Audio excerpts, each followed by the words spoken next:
পেটের দায়ে এই অনাথ ছেলেটি মাত্র 10 টাকা পুঁজি নিয়ে রাস্তার ধারে একটি ছোট চায়ের দোকান খুলে বসেছিল।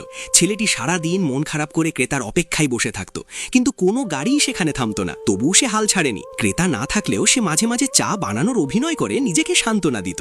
এমনকি ক্ষুধার জ্বালায় সে রাস্তায় ফেলে যাওয়া খাবার কুড়িয়ে খেত। কিছুদিন পর হঠাৎ একটি গাড়ি সেখানে এসে থামলো এবং জিজ্ঞেস করলো, ওই ছোট, নানাখেড়া আর কত দূর? তখন ছেলেটি বলে, নানাখেড়া এখান থেকে আরো 10 কিলোমিটার দূরে। এরপর লোকটি তার দোকান থেকে এক কাপ চা খেয়ে আবার রওনা দিল। কিন্তু সেদিনের পর থেকে দৃশ্যটা ধীরে ধীরে বদলাতে লাগলো। এখন একের পর এক গাড়ি থামতে শুরু করলো। সবাই নানাখেড়ার দূরত্ব জিজ্ঞেস করত এবং চা খেয়ে আবার রওনা দিত।